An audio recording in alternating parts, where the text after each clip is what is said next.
네, 안녕하세요. 오늘은 문제집 들어갑니다. 이 페이지를 펴시고 권리 변동부터 봅니다. 문제집 앞부분에 보면 그 요약된 부분이 있다, 그죠? 이 부분은 뭐 굳이 볼 필요 없고요. 개인적으로 공부를 하실 때는 요약집하고 문제집을 같이 펴 놓으시고, 요약집을 한 챕터 읽고, 그 다음에 문제를 풀고, 이런 식으로 하시면 될 거예요. 바로 우리는 문제로 들어가서 보도록 합니다. 그 권리 변동의 모습되는 걸 평소에 보던 대로 권리 발생 변경 소멸로 나타나는데, 권리 발생에는 뭐 원시 취득이 있고 승계 취득이 있고 다 알고 있죠, 그죠? 그 다음에 권리 법률 사실의 분류 요 부분은 다른 거는 볼 필요 없고, 그 준법률행위 중에서 의사의 통지에 보니까 각종의 재고 거절하는 말이 있죠. 그거 정도는 좀 아시는 게 좋겠고요. 각종의 재고 거절. 재고 이러면 생각나는 게 뭐예요? 무권 대리인의 상대방의 뭐 재고라든지, 아니면 제3자를 의한 계약에서 낙액자의 수익자에 대한 재고라든지 뭐 이런 것들이 있다, 그죠? 그 다음 뭐 거절은 추인 거절 이런 게 있죠, 그죠? 그래서 재고라든지 거절자가 들어가는 것들은 전부 다 의사의 통지다, 뭐 그 정도. 그 다음 내려서 사건 이런 거는 시험하고 관계없은 것이니까 안 봐도 관계없습니다. 그 다음 넘어가서 4페이지를 봅니다.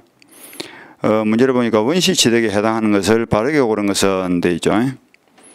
원시 취득 반대말이 뭐예요? 승계 취득인데, 원시 취득은 전에 없던 권리가 새로 발생한다 이런 뜻입니다. 그래서 기억은 뭐예요? 시효로 인한 취득, 취득 시효를 통해서 소유권을 취득했다. 그 경우에는 계약매에서 취득하는 것이 아니고 일정한 법률의 규정에서 요건을 갖추면 권리가 발생하는 거죠. 이것도 원시 취득입니다. 근데 요 시효로 인한 취득은 약간 어떤 특이점이 있냐면, 점유 취득 시효의 경우에는 그것이 법정 물권 변동이고 원시 취득임에도 불구하고 다른 원시 취득과 달리 뭐가 필요하다? 등기가 필요하죠. 그죠? 보통의 원시 취득은 등기가 필요 없습니다. 그런데 점유 취득 시효는 등기가 필요합니다. 그게 약간 특징인 거죠. 하여튼 원시 취득이다. 그 다음에 뭐 상속은 뭐예요?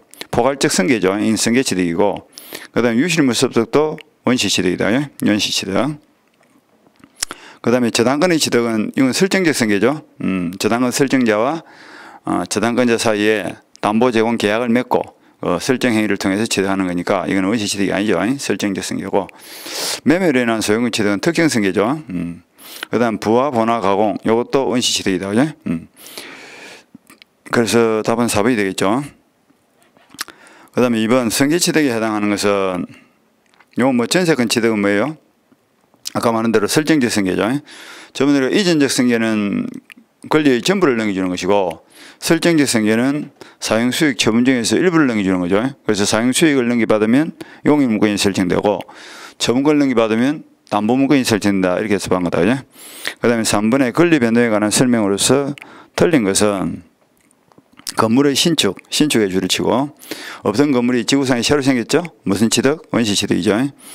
그 다음에 갑이 을 소유의 토지를 저당 잡은 경우, 저당 잡았다 하는 말은 저당권을 설정했다는 뜻이죠. 역시 승계 취득이고, 그 다음에 1순위 저당권이 소멸되어서 2순위 저당권이 순위를 승진한 경우에는 권리 내용상 변경이 아니고 뭡니까? 작용의 변경이죠. 그 작용의 변경이라는 것은 약한 권리가 강한 권리로 바뀐다 이런 뜻이에요. 그러니까 선순위 저당권은 강한 권리고 후순위 저당권은 약한 권리인데, 우리나라는 순위 승진의 원칙을 취하기 때문에 선순위 저당권이 소멸하면 후순위 저당권이 선순위로 승진되어서 강한 권리로 바뀌겠죠. 그런 것들. 그 다음에 갑이 소유하는 가옥을 이렇게 매각해서 소유권을 상실했다. 그러면 팔아버린 갑의 입장에서는 건물의 소유권이 소멸되어 있지만, 사가지고 간 을의 입장에서는 건물의 소유권이 취득이 되어 있죠. 그러니까 이거는 상대적 소멸이다. 그죠? 이 사람이 보면 소멸이고 다른 사람이 보면 소멸이 아니죠. 근데 건물이 불이 나가지고 소실되어 버렸다. 그럼 어떻게 해? 그건 누가 봐도 소멸이죠. 그런 것을 절대적 소멸이다 이렇게 표현을 합니다. 그 다음 5번 상속에 와여 피상속인이 가지고 있던 권리가 상속인에 승계되는 경우, 이거는 뭐예요? 이전적 승계 중에서도 포괄적 승계가 되겠죠. 이전적 승계는 특정 승계하고 포괄 승계 나눌 수 있죠. 권리 취득이 저번에 우리가 이야기한 대로 원시 취득이 있고 승계 취득이 있고, 승계 취득을 다시 나누면 이전적 승계가 있고, 그 다음에 설정적 승계가 있다. 그죠? 이전적 승계를 다시 나누면 포괄 승계가 있고, 그 다음에 특정승계가 있죠. 이 포괄승계라는 것은 세 가지 있죠. 상속, 포괄유정, 합병. 특정승계는 뭐 매매, 교환 이런 것들이고요. 그 다음에 설정된 승계를 다시 구체적으로 나누면 용익물권 설정이 있고 담보물권 설정이 있죠. 그래서 설정 행위를 통해서 소유권을 구성하는 사용수익 처분 중에서 사용수익권을 넘겨주면 용익물권, 지상권, 지역권, 전세권, 처분권을 넘겨주면 넘겨받은 쪽에서는 담보물권이 설정이 되는데 유치권, 질권, 저당권이 있다 이렇게 연습했죠. 그리고 원칙취득은 원칙적으로 등기가 필요 없습니다. 전에 없던 권리가 새로 생기는 것이니까 등기를 하지 않더라도 취득자가 곧장 소유권을 취득한다. 그런데 취득할 때는 등기 필요 없지만 처분할 때는 우리나라가 처분은 승계취득을 한다는 뜻이죠. 승계를 시켜줄 때는 우리나라가 행시주의를 취하기 때문에 부동산 등기, 동산은 인도, 그 다음에 부동산 중에서 등기가 안 되는 부동산은 맹인방법을 통해서 권리 변동사항을 공시해 줄 필요가 있죠. 그런데 유일한 예외로사가 점유취득시효는 이 원시취득이지만 등기를 필요로 한다 이랬다고요. 그래서 이게 187조 이해다 이랬죠. 여기 기본 틀이 이런 거예요. 요걸 지금 보고 있는 거죠. 그 다음에 5번. 상속에 와여 피상속인이 가지고 있던 권리가 상속인에게 승계됐다. 이건 무슨 승계다 할까? 상속은 그러니까 이전적 승계 중에서도 포괄 승계다 이렇게 생각하면 되죠. 상속이 들어가니까 번지수가. 그 다음에 4번. 가별에게 건물을 팔겠다고 청약하고 을이 이에 승낙하여 매매 계약을 체결한 경우에 다음서 명중 옳지 않은 것은 가별에게 내 땅을 1억에 사세요라고 청약을 하는 것이 뭐예요? 의사표시죠. 청약의 의사표시를 했고 이에 대해서 을이 1억에 사겠습니다라고 승낙을 하면 이것도 일종의 의사표시죠. 그래서 매매 계약이 체결되는데 청약과 승낙은 의사표시로서 법률 사실에 해당하고 그 다음에 그를 통해서 맺어진 매매 계약은 법률 행위로서 법률 요건에 해당하고 그 다음에 약속을 했으니까 계약은 약속이죠. 그럼 채권 채무가 발생하겠죠. 그래서 대금 지급 청구권과 등기 이전 청구권이라는 채권 채무가 발생하는데 이것은 법률 효과다. 평소에 우리가 많이 봤던 이야기죠. 그리고 매매 계약은 법률 행위다. 뭐 똑같고 청약과 승낙은 근데 그 3번에 보니까 대금 지급 청구권과 소유권이 등기 청구권이 발생하는 것은 매매라는 법률 규정에 따른 요 말이 잘못되죠. 그러니까 법률 규정을 뭐로 바꿔줘야 될까? 법률 행위로 바꿔줘야 되겠죠. 그래서 법률 행위에 따른 효과의 발생이다 이러면 되겠죠. 그래서 그 4번에 벌써 답이 나와 있죠. 그래서 매매 계약은 법률 행위지 법률 규정이 아니죠.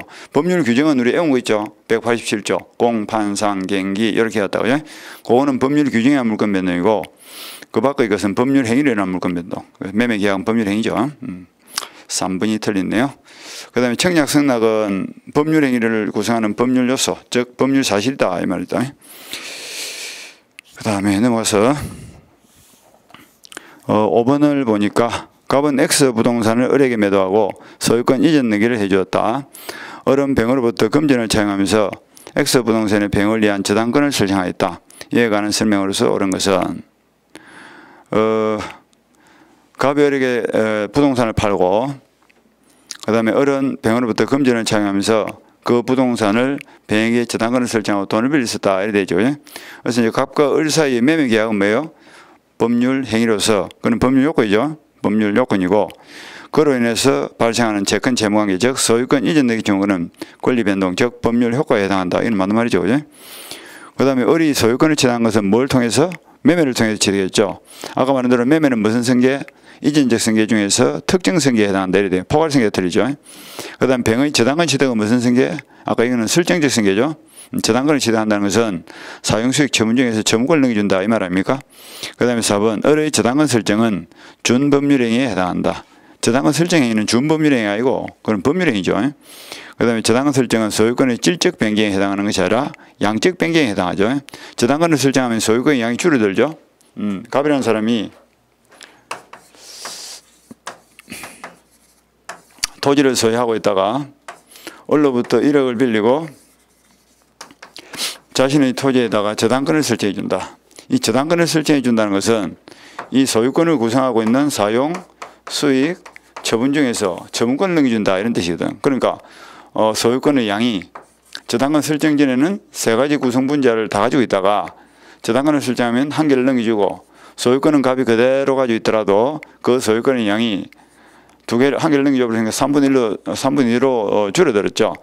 그러고 있다 난주 10월 1일 날 돈 갚을 날짜가 된 거야. 돈을 갚아줬죠. 돈을 갚아주면 피담보 채권이 소멸하면서 재산권이 소멸하면서 수익권이 처분권이 다시 가백으로 돌아오겠죠. 그러면 소유권의 양이 이렇게 늘어날 거야. 그러니까 재산권을 설정하면 소유권의 양이 줄었다가 재산권이 소멸하면 소유권의 양이 늘었다 이렇게 권리의 양이 줄었다 늘었다는 것은 뭐야? 양적 변경이다 이렇게 표현하죠. 양적 변경. 질적 변경이 아니죠. 그 다음 6번 법률 사실과 법률 요건에 관한 설명으로서 틀린 것은 임대차 계약, 계약에다 동감치고 계약은 뭐예요? 법률행위죠. 그래서 청약과 승낙이 합치되었을 때 성립하는 법률행위로서 법률 요건이다. 맞는 말이죠.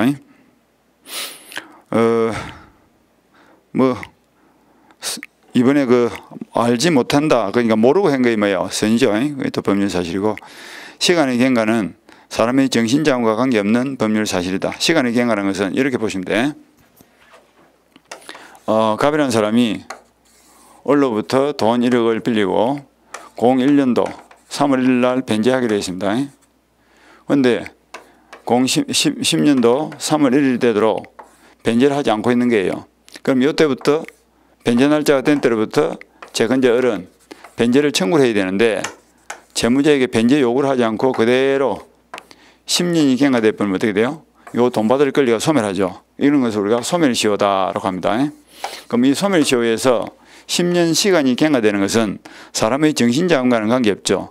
사람이 원하면 시간이 경과되고 사람이 원하지 않으면 시간이 멈춰있고 이런 게 아니잖아요. 그래서 시간의 경과는 자연적 현상이기 때문에 이런 것을 우리가 사건이다 이렇게 표현합니다. 그래서 시간의 경과는 사건으로서 이것도 일종의 법률 사실입니다. 권리 변동을 발생하는 원인이 되겠죠. 그 다음 법률 무권 대리 행위의 추인 여부에 관한 상대방의 재고. 아까 재고는 뭐랬죠? 각종의 재고, 거절은 의사의 통지다라고 했죠. 그 다음 민법 552조에 따라서 상대방이 재고를 했음에도 해제권자의 통지가 없기 때문에 해제권이 소멸한 효과는 당사자의 의사에 근거한다 들었죠. 이거는 법률의 규정에 근거한다 이렇게 해야지. 이 5번 지문이 뭐냐 하면 이런 거예요. 5번 지문에 해제권 소멸 사유에 보면 이런 말이 나옵니다.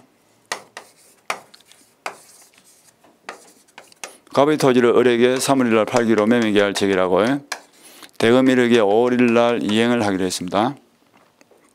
그런데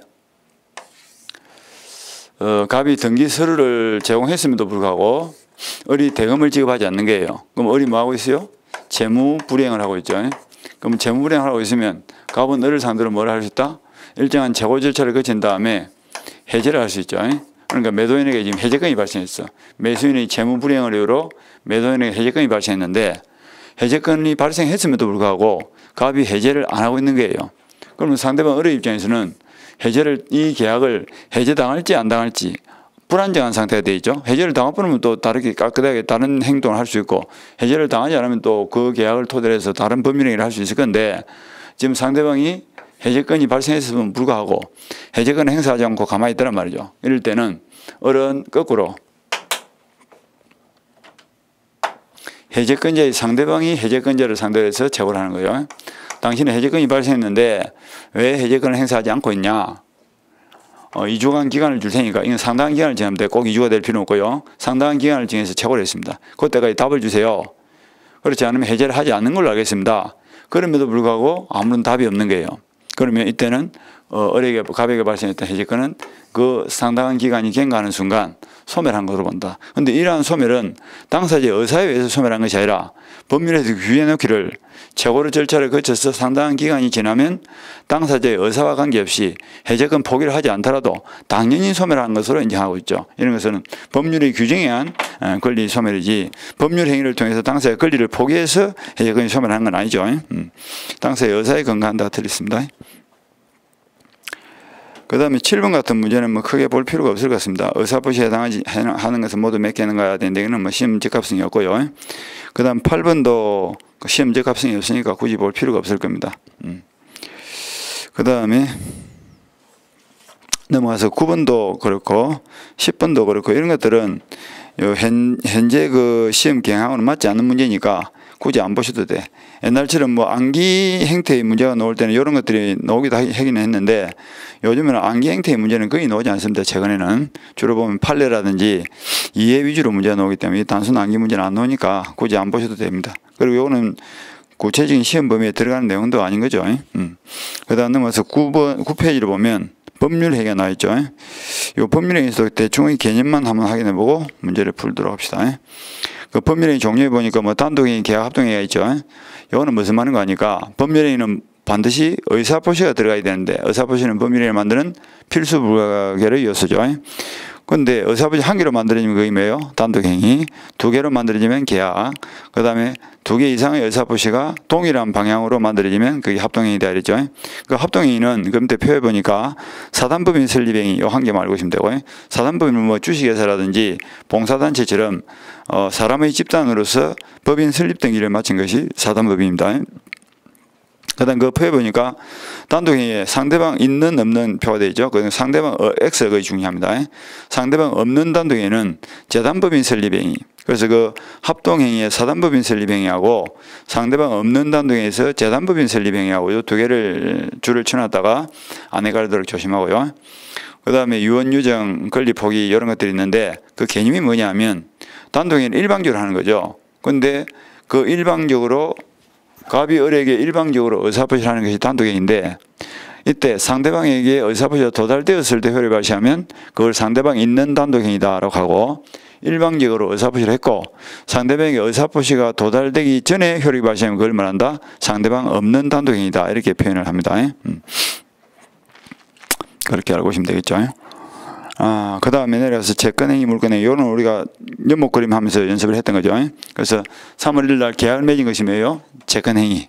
계약을 맺으면 채권 재무가 발생하죠. 그런 행위를 채권행위라고, 5월 1일 날 이행을 하면 어떻게 돼요? 대금 1억을 지급하고 소유권을 넘겨받겠죠. 그러면 소유권이나 물건이 넘어왔죠. 그래서 물건을 변동시키는 이런 행위를 물권행위다 이렇게 표현합니다. 그 다음에 주물권행위는 그것도 일종의 처분행위인데 채권양도, 재무인수 이런 것처럼 권리를 처분하는 것을 주물권행위다 이렇게 표현하죠. 다른 거는 볼 필요가 없을 것 같고, 그 다음 쭉 내려서 법률행위 목적.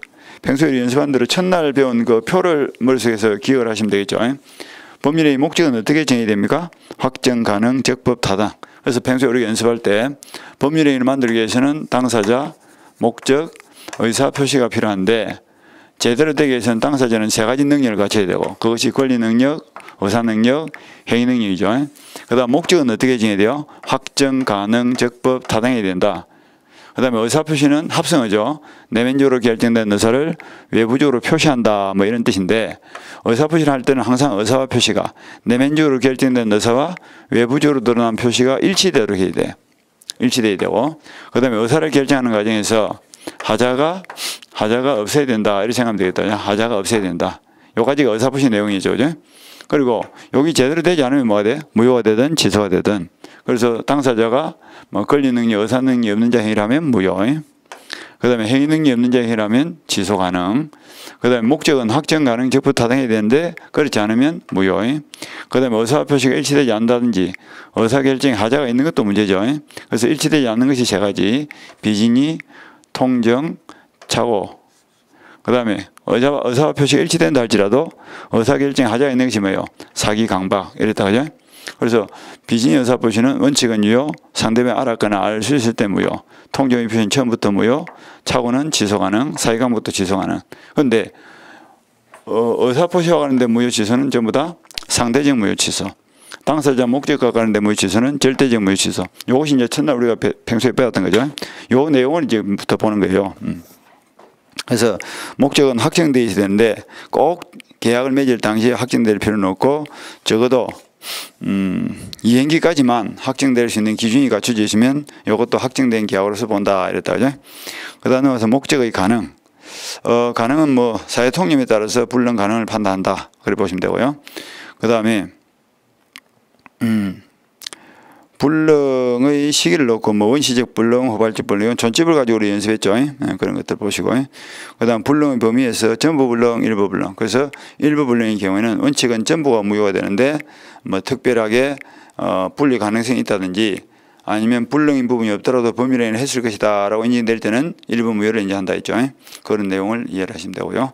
그 다음에 적법은 그 단속 규정, 효력 규정하면서 연습을 많이 했죠. 그죠?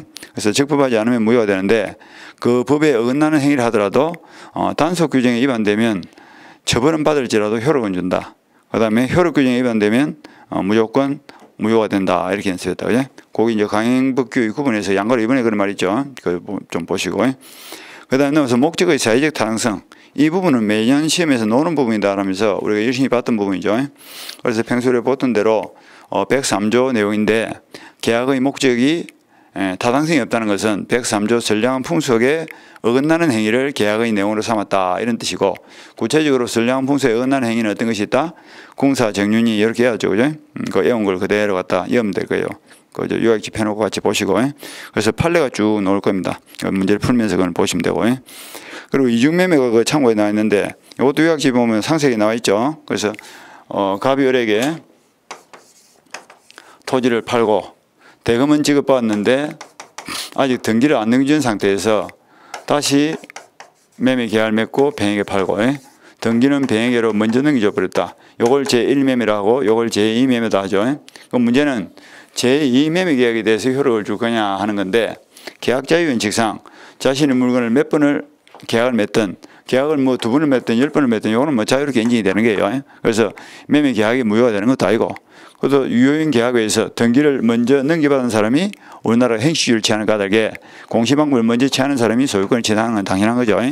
그래서 제2매수인이 소유권을 취득하는 건 당연한 겁니다. 그러니까 을의 입장에서는 5월 1일 날 이행날짜가 되었을 때 대금을 지급하더라도 갑으로부터 땅을 못 받겠죠. 즉 말해서 후발적 불론으로서 채무자의 기책사유로서 채무불이행 중에서 이행불이행이 된 거예요. 그럴 때는 을은 갑을 상대로 요 매매계약을 해지하거나 또는 손해배상을 청구해서 마무리 지으면 되겠다. 그런데 요 계약을 맺는 과정에서 제2매수인 병이 제1매매 사실을 알고 그 땅을 꼭 갖고 싶은 나머지 갑을 부추긴 거죠. 그래서 그 부추기 때를 뭐라고 표현하죠? 적극 가담을 통해서 이중매매를 했다면 요 경우에는 뭐가 돼? 을에게 넘겨주기로 약속한 땅을 안 넘겨주고 배신한 갑은 배임죄의 정범이 될 것이고, 부추겨서 갑에게 배임죄를 하도록, 배임을 하도록 만든 이 교사 방조범인 병은 공범이 되겠죠. 그죠? 그래서 이 정범과 공범 사이에서 맺은 요 계약은 범죄자 사이의 계약으로서 정의에 어긋나는 계약이기 때문에 무효가 된다. 그래서 적극 가담을 하면 무효가 된다. 이렇게 연습을 했다. 그죠? 무효가 되니까 둘 중 주고받은 것은 돌려받을 수 있는 거 아니냐. 일반적인 무효의 경우는 부당이득으로서 반환 청구를 할 수 있죠. 그런데 요 적극 가담을 통한 무효는 103조 선량한 풍속에 어긋나는 것이고, 불법을 원인으로 해서 주고받은 것이기 때문에 불법 원인 고비로서 쌍방간에는 반환 청구를 못한다 이랬죠. 못하니까 갑은 병의 등기를 맞서 청구할 수 없고 범죄자 병이 소유권을 가지는 모순적 현상이 발생하니까 그걸 시정하기 위해서 제1매수인 을이 갑을 대해서 병의 등기를 말소하고 돌린 다음에 이전 등기를 받아가는 이런 것은 허용을 한다. 이렇게 연습했다. 요까지가 이중매매의 기본적 논리인데 상당히 좀 중요한 부분이죠.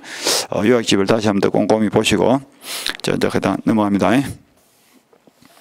그 다음에 넘어서 불공정한 법률행위라는 말이 나오죠. 요거는 평소에 우리가 할머니 이야기를 하면서 봤을 겁니다. 할머니 이야기는 평소에 우리가 연습했던 대로 토지 한 필지를 가지고 있는데 을이 와가지고 친구가 시청 도시계획가인데 알아보니까 이게 뭐 쓰레기 매립장으로 들어간단다. 지금 이제 시세가 1억 정도 가는데 수용이 되면 7천만 원 받기도 힘들 것이다. 뭐 이렇게 거짓말 했죠. 예? 그리고 그 다음 나와가지고 그 땅을 1억에 파시죠. 그래서 3월 1일 할머니가 쓰레기 매립장으로 잘못 알고 그 계약을 맺고 대금 1억을 받고 등기를 넘겨줬는데 이것이 다음 달 도시계획안에서 4월 1일 날 상업용지로 고시가 됐어. 고시돼가지고 지금 이제 한 3억 간다 이러거든. 그러니까 결국 할머니는 어떤 꼴이 됐어요? 3억짜리 땅을 1억 받고 파는 꼴이 됐죠. 그러니까 할머니가 을을 상대로 그 계약은 무효니까 등기를 말소하고 넘겨달라. 을이 안 넘겨주겠다 하니까 할머니가 무효를 주장하면서 소송을 제기했죠. 소송을 제기하니까 법원에서도 무효를 주장하는 할머니한테다가 항상 소송에서는 자기가 주장한 것은 자신이 입증을 해야 되겠죠. 그래서 무효가 된다는 것을 입증을 하세요. 그럼 할머니가 몇 가지를 입증해야 돼? 3가지를 입증하면 된다. 그죠? 그 3가지를 우리가 공부를 하는 거죠. 먼저 객관적 요건으로서 그 계약의 결과가 현저한 불균형으로 나타났다 하는 거하고, 그 다음에 계약을 맺는 과정에서 나에게는, 나가 누구요? 할머니죠. 주인공이요 할머니예요. 나에게는 뭐가 있었다? 궁박갱솔 무경험이라는 3가지 중 1개의 약점이 있었다. 그 다음에 중요한 요건에서 나의 이러한 약점 중 하나를 상대방이 어떻게 했다? 적극적으로 이용을 해서 계약을 맺었다 하는 요 세 가지 요소를 일일이 입증을 해야 돼. 입증을 해내면 그 계약이 뭐가 돼? 무효가 될 것이고, 무효가 되면 주고받은 것을 어떻게 할 거냐? 근데 이 104조도 넓은 의미에서는 103조에 포함된다 이랬죠. 저번에 연습할 때 103조라는 울타리가 이렇게 있는데, 요 103조의 울타리 속에 뭐가 들어있어? 6개 들어있죠. 그죠? 궁사, 정, 윤희의 개인적 자유와 생존을 위해 반행위는 반사회적 행위로서 무효다. 여기 이제 기본 그림 아닙니까? 그 중 한 개가 뭐예요? 104조. 불공정한 범위. 궁이 뭐야? 궁박갱술, 무경험을 위한 행위죠. 여기 104조야. 그러니까 103조는 큰 개념이고 그 중 하나가 104조죠. 그래서 이걸 103조의 하나의 예다라고 해서 예시 규정이다 이렇게 표현합니다. 그러다 보니까 아까 말한 대로 103조에 포함되니까 주고받은 것은 불법 은인급여가 돼가지고 반환 청구를 못하는 것이 아니냐 이런 문제가 생겨. 그런데 가만 보니까 요 5개의 그 103조 위반 행위는 103조에 해당되는 행위는 쌍방 모두가 불법이지만 104조는 불법이 있는 쪽과 불법이 없는 쪽으로 구별할 수가 있죠. 근데 그것을 동일하게 둘 다 보호를 안 해주겠다. 이래버리면 또 문제가 생기는 거예요. 그래서 우리 746조 단서에 의해서 불법의 원인이 일방행위인 때는 불법이 있는 쪽은 반환을 청구할 수 없지만 불법이 없는 할머니는 반환을 청구할 수 있다. 그래서 할머니가 입증을 해서 승소 판결을 받으면 돈은 돌려줄 필요가 없지만 땅은 돌려받는다 이렇게 연습했다. 그죠? 그것이 요건 특징이고요. 그 다음에 일반적인 103조는 반환, 전환, 추인이 아예 안 되는 데 비해서 104조 불공정한 범위는 반환은 보다시피 반쯤은 되고 반쯤은 안 되죠. 그죠? 그 다음에 추인은 안 되고요. 전환은 된다 이랬죠. 그래서 전환은 되고 추인은 안 되고 전환은 된다. 이건 무슨 판례가 생각나요? 안양 재건축조합 하면서 연습했죠. 그죠? 그런 연습들을 쭉쭉 하시면 될 거야. 이까지가 불공정한 범위행위. 할머니 이야기를 생각하시면 되겠죠. 자, 여기까지를 보시면 될 겁니다. 까지 보고 법률행 해석은 문제를 좀 풀고 나서 보도록 합시다. 먼저 14페이지를 봅니다. 다음은 법률행위에 관한 설명이다. 옳은 것은 법률행위는 의사표시 그 자체이다. 들렸죠? 법률행위란 당사자 목적 의사표시로 만들어지는 거야. 그러니까 법률행위 의사표시라는 것은 법률행위를 만드는 세 가지 구성요소 중에서 하나인 것이지 의사표시와 법률행위가 같은 개념은 아니다 이 말이죠. 그래서 1번 틀리고요. 법률행위는 하나의 의사표시만으로 성립하는 경우도 있고, 그건 무슨 말이에요? 단독행위를 말하는 거죠. 여기까지는 맞죠. 의사표시 없이 성립하는 경우도 있다. 이게 틀리죠. 그래서 법률행위는 의사표시가 꼭 들어가야 돼. 그래서 의사표시는 법률행위를 만드는 뭐다? 필수 불가결의 요소다. 이렇게 연습했다. 그죠? 그 다음 법률행위의 법률 효과는 법률의 규정에 의해서 발생한다. 법률의 규정이 틀렸죠? 이는 법률 행위를 통해서 당사자의 의사에 의해서 발생하는 거지 법률의 규정에 의해서 자동적으로 발생하는 것이 아니죠. 따라서 자기가 원하는 대로 효과가 발생하는 거예요. 법률행위란 법률적 효과를 가져오는 사실행위도 포함한다. 사실행위는 법률행위가 아니죠. 사실행위는 준법률행위입니다. 법률행위와는 다르죠. 의사표시가 포함되어 있지 않으니까. 의사표시에 무효사유가 있는 경우에는 법률행위도 무효된다. 이건 무슨 말이냐면 아까 말한 대로 당사자 목적 의사표시가 100% 완벽하게 아무 하자 없이 갖춰졌을 때 법률행위가 유효돼. 그래서 법률행위가 완벽하게 갖춰지면 그 결과 뭐가 발생한다? 권리 변동이 발생한다. 즉 권리 변동이 문턱을 넘어간다 이랬죠. 그런데 당사자 목적 의사표시에서 조금이라도 하자가 있으면 권리 변동의 문턱을 넘어갈 수가 없어. 그래서 아예 못 넘어간 걸 뭐랍니까? 무효라고 하고 넘어가다가 반쯤 걸쳐 있는 걸 뭐래? 취소 가능이다. 평소에 이렇게 연습했죠. 그죠? 완전히 넘어가 버리면 뭡니까? 유효죠. 그죠? 그래서 법률행위를 하면 항상 그 효과는 유효가 되든 취소 가능이 되든 아니면 무효가 되든 셋 중 한 개로 나타난다. 평소에 그렇게 연습한 거 아닙니까? 그래서 의사표시에 무효사유가 있는 경우는 법률행위 전체가 무효가 됩니다. 당사자의 무효사유가 있어도 법률행위 전체가 무효되죠. 그래서 전체에 영향을 미친다. 상대방 없는 단독행위 줄을 치고 없는 애 동안을 치고 뜻이 뭐죠? 일방적 의사표시를 하고 상대방에게 의사표시가 도달될 필요가 없다 이랬죠. 그게 뭐야? 권리 포기 이런 거다. 그죠? 그 해제, 철회, 면제, 상계 이런 것들은 전부 다 일방적으로 하고 상대방 있는 단독행위죠. 다음 중 단독행위에 관한 일반적인 설명으로 맞지 않는 것은 단독행위란 행위자 한 사람의 한 개의 의사표시에 의해서 성립하는 법률행위를 말하고 일방행위를 하고도 한다. 맞는 말이죠. 그죠? 단독행위는 원칙적으로 법률의 규정이 있는 경우에 하나에 허용된다. 그 말은 무슨 말이냐면 단독행위는 마음대로 할 수가 없습니다. 왜 그러냐면 일방적 의사표시에 의해서 행위를 하면 상대방은 그냥 당할 뿐이에요. 가령 예를 들면 갑이 을에게 3월 1일자 맺은 계약을 취소 사유가 발생했다 칩시다. 그럼 지소권자인 갑이 어떻게 한다? 일방적으로 취소합시다 라고 하면 상대방은 그냥 당하는 거야. 그렇기 때문에 단독행위는 항상 상대방의 지위를 불완전하게 할 위험성이 있습니다. 일방적 의사표시에 의해서 상대방의 의사와 관계없이 효과가 발생하다 보니까 상대방의 지위가 불안정해질 위험성이 있고 따라서 예측 가능성을 주기 위해서 항상 단독행위는 법률에서 규정된 경우에만 뭐 취소, 해제, 상계, 추인, 철회 이런 것처럼 법률에서 딱 정한 사유가 있을 때만 단독행위를 하지 계약처럼 자유롭게 할 수 없어. 계약은 당사자의 합의에 의해서 맺는 것이기 때문에 법에 규정이 없더라도 당사자가 마음대로 계약의 종류도 정할 수 있고 내용도 결정할 수 있죠. 그런데 단독행위는 일방적으로 의사표시를 하니까 상대방의 지위가 불안해질 위험이 있고 따라서 마음대로 할 수가 없다. 따라서 법에 딱 정한 것만 합니다. 그게 단독행위 특징이에요. 그래서 단독행위는 또 뭐도 못 붙이죠. 조건이나 기한도 못 붙이죠. 조건과 기한을 붙여서 단독행위를 하면 그것도 역시 상대방의 지위가 불안정해지기 때문에 조건도 기한도 못 붙이는 것이 원칙이야. 그런 것처럼 단독행위는 딱 정해진 대로 해야 됩니다. 그 다음에 수인의 당사자가 하나의 단독행위를 하는 경우는 없다. 이것이 잘못됐죠.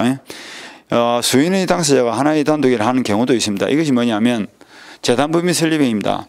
재단법인 설립행위는 아까 상대방 없는 단독행위다 라고 했거든. 그런데 A, B, C 세 사람이 각 1억씩 출연해가지고 갑이라는 3억짜리 복지재단을 만든다. 아니면 병원을 만든다. 이게 뭐야? 세 개의 단독행위가 모여가지고 하나의 효과를 발생시키는 형태죠. 이런 처럼 단독행위를 여러 사람이 여러 개의 단독행위를 통해서 하나의 법률행위를 하는 경우도 있다 이런 뜻입니다. 그래서 수인의 당사자가 하나의 단독행위를 하는 경우도 있다 하는 말이 그런 뜻입니다. 그 다음에 유언이나 재단법인 설립행위는 일방적으로 하고 상대방에게 의사표시가 도달될 필요가 없으니까 상대방 없는 단독행위는 맞는 말이죠. 그 다음에 단독행위는 일방적으로 하기 때문에 깔끔하게 해가지고 확정적으로 효력이 발생하도록 해야지 조건이나 기한을 붙여서 하면 효력의 발생이 제한을 받고 불안정한 효력 발생이 효력 여부가 불안정해지기 때문에 효력 발생 여부가 불안정해지기 때문에 상대방의 지위를 혼란스럽게 할 위험성이 있죠. 그래서 조건 기한을 못 붙이는 것이 원칙입니다. 그런데 단독행위라도 조건을 붙이는 경우도 있죠. 원칙은 못 붙이는데 상대방이 동의를 했다든지 아니면 상대방한테 이익만 주는 단독행위는 조건을 붙여도 관계없죠. 그래서 채무면제, 유정 이런 걸 봤다 그죠? 그 다음 법률의 종류에 관한 연결 중 틀린 것은 돼 있는데 요거는 이거 2번이 답이죠. 그죠? 상대방 없는 단독행위 없는 애 동안을 치고 계약의 해제 이게 잘못됐죠. 계약의 해제는 아까 여기서 말한 대로 갑과을이 계약을 맺고 일정한 해제 사유가 있을 때 해제권자가 일방적 의사표시에서 해제권을 행사하면 그 해제의 효과가 상대방에게 도달되었을 때 효력이 발생하니까 이게 뭐야? 일방적으로 하니까 단독행위고 상대방에게 도달되어야 효력이 발생하니까 상대방 있는 단독행위다 이러면 되겠다. 그죠? 상대방 있는 단독행위. 그러니까 상대방 없는 단독행위 잘못됐죠. 상대방 없는 단독행위는 아까 우리가 이렇게 봤죠. 재단법인 설립행위 그 다음에 소유권 포기, 그 다음에 유언, 유정, 뭐 이런 것들, 이런 것들이 상대가 없는 단독이에요. 유언, 이런 것들, 유정. 그 다음에 나머지는 뭐 임대차, 대가를 지급해야 되고 유상행위, 정리는 공짜로 주니까 무상행위, 그 다음에 지상권 설정행위는 사용수익 처분 중에서 처분권을 넘겨주는 행위, 사용수익권을 넘겨주는 행위죠. 사용수익권을 넘겨준다고 뭐예요? 처분하기가 처분, 그것도 처분행위죠. 그 다음에 교환은 계약이죠. 계약은 뭐예요? 약속. 약속을 하면 뭐가 발생해? 채권 재무가 발생하죠. 그러니까 교환, 매매 이런 것들은 계약으로서 채권행위. 별로 뭐 어려운 부분은 없다. 그죠? 그 다음에 5번. 법률행위 종류 또는 그 효과에 대한 설명으로 옳은 것은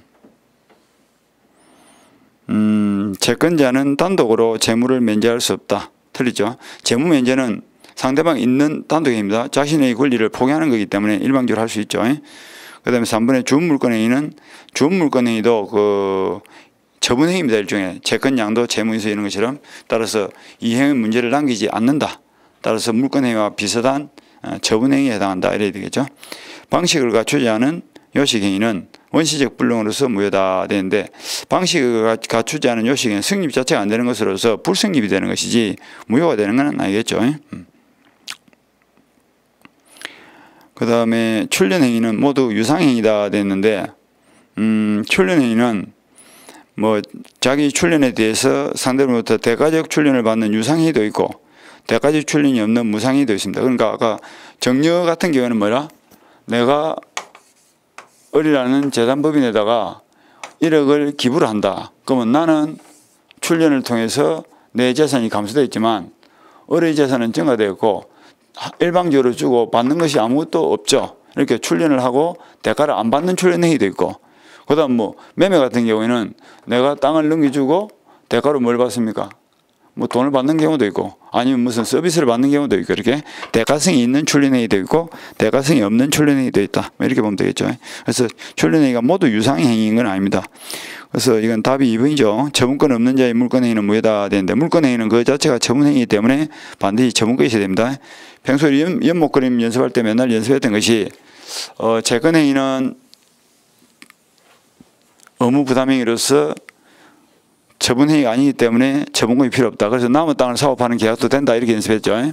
그래서 3월 1일 날 을이 땅을 팔기로 계약을 맺고, 그 다음에 5월 1일 날 대금 1억을 지급하고 등기를 넘기기로 이행을 날짜를 잡았습니다. 그래서 계약을 맺으면 채권 채무 발생하니까 이걸 채권행위, 그리고 계약은 약속이지 현실적으로 물건을 넘겨주는 것이 아니기 때문에 이거는 의무부담행위지 처분행위가 아니다. 따라서 처분행위가 아니기 때문에 처분권이 필요 없고, 처분권이 필요 없으니까 남은 물건을 사고 파는 계약도 유효고 남은 물건을 빌려주는 계약도 유효다. 이렇게 연습했죠. 그 다음에 이행은 무슨 말이야? 이거는 약속을 지킨다는 뜻이죠. 따라서 그날 약속한 것을 오늘 지켜야 된단 말이야. 그러니까 남은 물건이라도 사서 넘겨줘야 돼. 그러니까 요거는 이행은 이행을 하면 소유권이 넘어가죠. 그래서 소유권이라 물건이 변동된다 이래서 물권행위, 그리고 현실적으로 넘겨주니까 처분행위. 따라서 처분행위는 처분권이 필요하죠. 따라서 처분권이 없는 자는 물건을 넘겨줄 수도 없고 돈을 줄 수도 없을 거 아닙니까? 따라서 처분권이 필요하고 더 이상 이행의 문제를 남기지 않고 종국적 행위에 해당한다. 그리고 요거는 원인행위고 요거는 결과행위, 인과로서 연결되어 있고, 인과관계가 완벽하게 연결되어 있는 것을 우리가 유인이다라고 해요. 우리 판례 유인설을 취하죠. 따라서 나중에라도 원인행위가 실효되면 그 결과 발생했던 이행행위도 소멸하고 소유권이 원래대로 돌아간다. 이게 이제 기본적인 구조죠. 그죠? 그렇게 보시면 되고. 그 다음 넘어가서 의무부담행위가 아닌 것은, 의무부담행위가 다른 말로 하면 계약입니다. 계약. 그래서 요거는 뭐 채권양도라는 말이 보이죠. 채권양도는 채권을 넘겨주는 처분행위입니다. 나머지 것들은 전부 다 계약이죠. 교환도 계약이고 임대차도 계약이고 재매매 계약도 그 약자가 붙어 있으면 계약이죠. 주택 분양 계약도 계약이고 다 계약이니까 이거는 의무부담행위고 처분권이 필요 없고 처분행위가 아닙니다. 그런데 채권 양도는 처분행위죠. 그 다음에 7번은 틀린 것은 되는데, 수인 공동의 재단법인 설립행위는 합동행위다. 합동행위가 아니죠. 이거는 수인이 공동으로, 아까 여기서 하나, 둘, 세 사람이 1억씩 출자를 해가지고 공동으로 복지재단을 설립했다. 재단법인 설립행위는 뭐야? 상대방 없는 단독입니다. 그러니까 이 경우는 세 사람이 하나의 행위를 했다 해서 이걸 합동행위를 하지 않습니다. 각자의 단독행위가 모여서 하나의 상대방 없는 단독행위가 된 거야. 세 개의 상대방 없는 단독행위가 모여서 하나의 법률 효과를 발생시킨 것이지, 이것이 주식회사 설립처럼 세 사람이 뭐 의사를 합쳐서 만든 건 아니다. 그죠? 합동행위는 아닙니다. 그래서 여러 사람이 재단법인 설립행위를 하는 것을 수인의 단독행위가 모여가지고 만들어진 행위다. 이렇게 표현하는 겁니다. 그래서 수인 공동의 재단법인 설립행위는 합동행위가 아니고 뭐다? 그냥 상대방 없는 단독행위입니다. 상대방 없는 단독행위다. 그렇게 보시면 되고. 그 다음에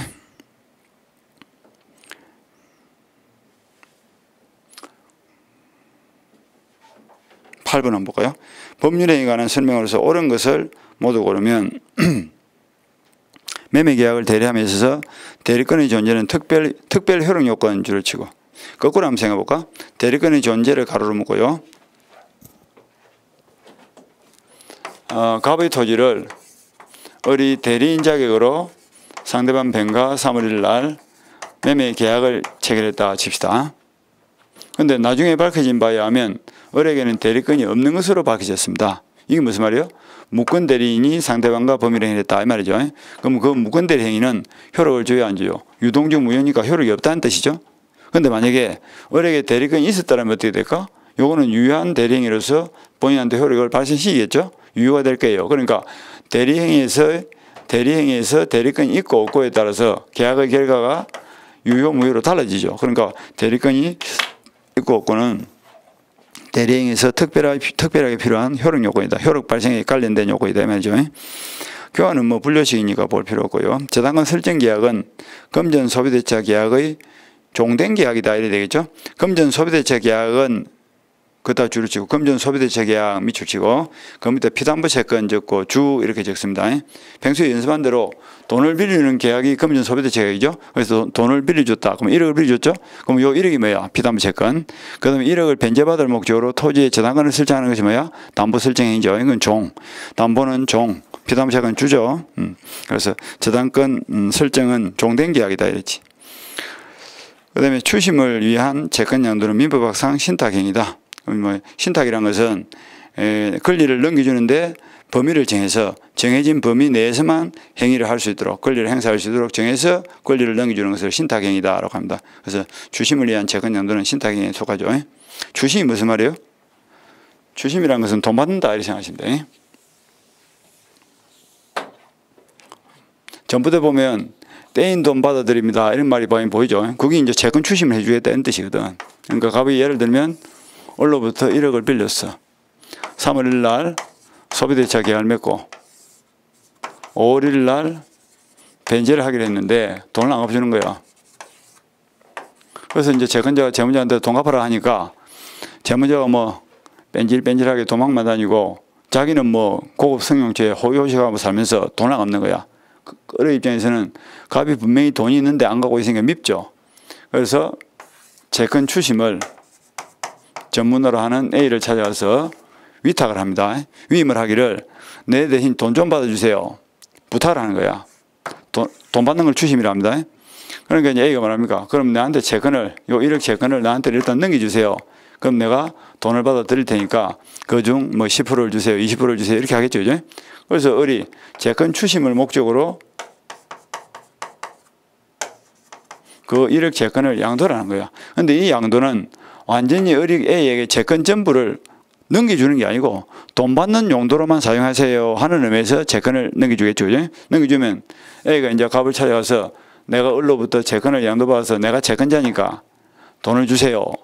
그렇게 해서 이제 돈을 받아가지고 을에게 주면 수수료 챙겨주겠죠. 그러니까 A는 채권을 넘겨받더라도 그 채권을 자기 마음대로 남한테 팔아먹으면 안 돼. 그리고 딱 정해진 목적에 따라서 돈 받는 용도로만 사용해야 된다 이런 뜻이죠. 이런 식으로 상대방에게 일정한 근한 범위를 정해서 채권을 양도하고 추심이라는 근한 범위를 정해서 채권을 양도하는 이런 것을 우리가 추심을 위한 채권 양도를 하고 이건 일종의 신탁입니다. 믿고 맡기는 신탁입니다. 이걸 신탁이라 이렇게 표현합니다.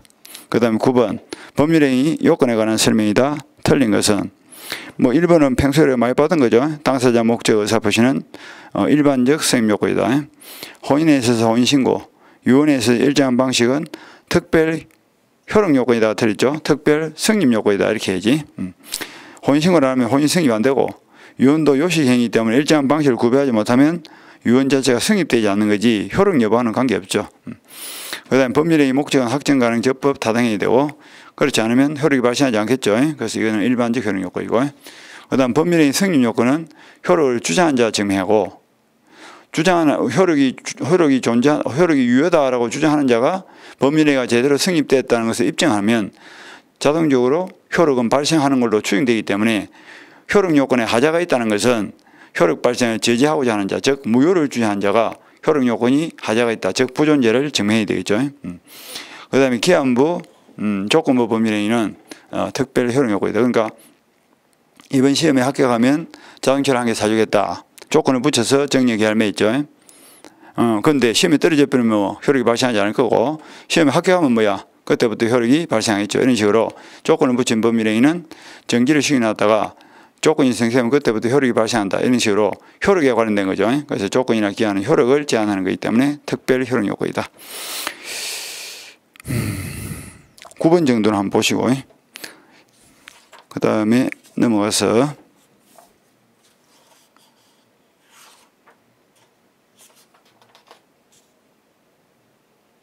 10번 법률행위 효력이 발생하기 위한 요건이 아닌 것은 이거하고 우리 대충 봤던 거죠. 효력이 발생하기 위한 요건 줄치고 효력 요건을 보는 겁니다. 대리행위에서 대리권 존재, 대리권이 존재하면 효력이 발생하고 존재하지 않으면 효력이 발생하지 않겠죠. 정지 조건 범위에서 조건의 성취. 그래서 아까 합격을 하면 자동차를 사주겠다 이 말이죠. 그래서 합격을 하면 자동차 사주세요. 효력이 발생할 것이고 불합격되면 효력이 발생하지 않겠죠. 그 다음에 농지거래 계약에서 농취증, 농지취득자격증은 법률행위 효력과는 관계없죠. 그 농지거래 계약은 성립이 됐고 완전히 효력이 발생됐는데 그 다음에 뭘 해야 돼요? 등기를 넘기는 과정에서 농취증이 발급이 되면 등기를 내 명의로 넘겨올 수 있고 농취증 발급이 안 되면 등기를 내 명의로 넘겨올 수 없죠. 그러니까 농취증은 법률행위 효력과는 관계없고 등기 취득 요건이죠. 그래서 여기 틀리고요. 효력과는 관계없고 그 다음에 적법성. 적법하지 않으면 무효, 적법하면 유효, 효력 요건이죠. 토지거래 허가구역 내에서 토지거래 계약에 관한 관할 간청의 허가를 받으면 소급해서 유효가 될 것이고 불허가처분이 떨어지면 확정적으로 무효가 되겠죠. 그럼 이것도 효력과 관련된 거죠. 답은 3번이겠네요.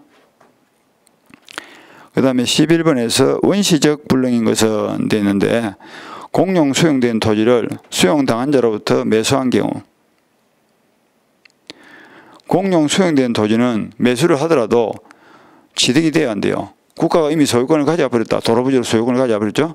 그거는 이제 공용 수용을 이미 당한 자로부터 공용 수용을 당한 이후에 사고 팔기로 계약을 맺으니까 계약을 맺을 당시에 이미 땅을 넘겨줄 수 없는 상태죠. 따라서 이거는 뭐라? 원시적 불능이다. 이렇게 생각하면 되겠다.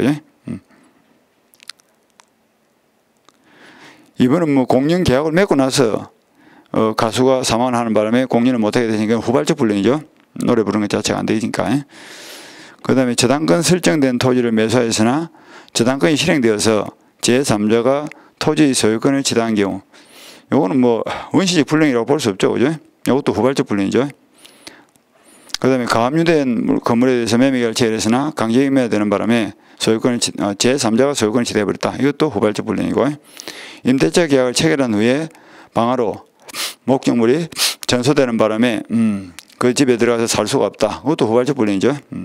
크게 뭐 문제될 건 없고 그 다음에 12번 법률의 내용의 실행 가능성에 대한 설명으로서 틀린 것은 그 1번은 가능이냐 불능이냐 판단 기준인데 평소에 연습할 때 뭐 한강 백사장에 반지를 잃어버렸다. 그 경우에 반지를 찾아주는 계약이 가능이냐 불능이냐 이렇게 연습했죠. 그래서 우리 판례는 물리적 기준에 하는 것이 아니라 사회통념에 따라서 기준하기 때문에 그거는 불능으로 본다. 그렇게 연습한 적이 있죠. 그 이야기입니다. 그래서 물리적으로는 가능하더라도 사회통념상 불능이라고 볼 수 있다면 이거는 불능이 된다. 그래서 사회통념을 기준으로 가능인지 불능인지를 판단한다. 그 이야기입니다. 그 다음에 법률행위 목적은 있어도 법률행위 목적물은 존재하지 않는 경우가 있다. 이거는 이제 목적과 목적물을 구별하는 건데 법률행위에서 반드시 목적은 있어야 돼. 당사자 목적 의사표시 목적은 있어야 되는데 목적물은 꼭 필요 없죠. 그러니까 의사가 의료행위를 한다. 의료 계약을 맺는다. 그러면 계약을 할 때 목적은 있죠. 병을 고치는다. 뭐 목적은 있죠. 그런데 목적물은 있어요, 없어요? 목적물은 없잖아. 의사하고 환자하고 두 사람이 있으니까 물건이 없잖아요. 그다음 매매 같은 경우는 목적도 있고 목적물도 있죠. 토지를 사고 발견했다. 그러면 토지는 뭐야? 목적물이고 목적은 뭐야? 소유권 이전이죠. 목적물과 목적이 동시에 있을 수도 있고 변호사가 변론을 한다. 이것도 뭐야? 그 소송에서 이기도록 하는 목적은 있지만 목적물은 없죠. 그죠? 그래서 법률행위를 할 때는 반드시 목적은 있어야 되지만 목적물은 없어도 관계없다. 그 다음에 실행 불가능한 법률행위는 언제나 무효가 된다. 거기 틀리죠. 언제나 틀리죠. 그래서 실행 불가능한 법률행위라도 원시적 불능은 무효지만 후발적 불능은 저번에 뭐 존치할 때 유효죠. 그죠? 불능이라 해서 다 무효가 되는 건 아닙니다. 후발적 불능은 유효죠. 그 다음에 후발적 불능이 있으면 법률행위 자체는 무효로 되지 않으나 유효란 말이죠. 그런데 채무자의 기책사유로 이행을 못하게 됐으면 채무불이행, 채무자의 기책사유 없이 불능의 상태에 빠졌다면 이것은 위험부담이 되겠죠. 그 다음에 계약 체결상 과실 책임은 원시적 불능과 관련된 문제다. 또 맞는 말이죠. 그래서 계약 체결상 과실 책임은 우리가 존집할 때 원시적, 객관적, 전부 불능의 경우 문제되고 그 다음에 이행을 하는 자의 고의 또는 과실이 있어야 되고, 이행을 받는 자는 선의 무과실해야 되고, 현실적으로 손해가 발생해야 된다. 요 네 가지 요건이 갖춰지면 계약 체결상 과실 책임이 인정되고, 그 다음에 책임의 범위는 신뢰 이익 상대의 손해배상 책임을 진다. 그렇게 연습했죠. 그죠? 그 정도 보시고. 그 다음에 13번은 별로 뭐 중요한 문제는 아닌데요. 틀린 것은 답만 한번 확인해 봅시다. 5번에 보니까 계약 당시에는 가능하였으나 이행 전에 불능이 되었다면 끊고, 무슨 불능이에요? 후발적 불능이죠. 그럼 후발적 불능의 경우는 재무불이행 또는 위험부담의 문제는 발생할지라도 계약 체결상 과실 책임 안 되죠. 그래서 계약 체결상과 과실 책임의 문제는 언제 발생합니까? 원시적, 객관적, 전부 불능의 경우에 발생한다 이랬죠. 그 정도 보시고 끝까지 보겠습니다. 그리고 조금 쉬었다가 계속하도록 합시다.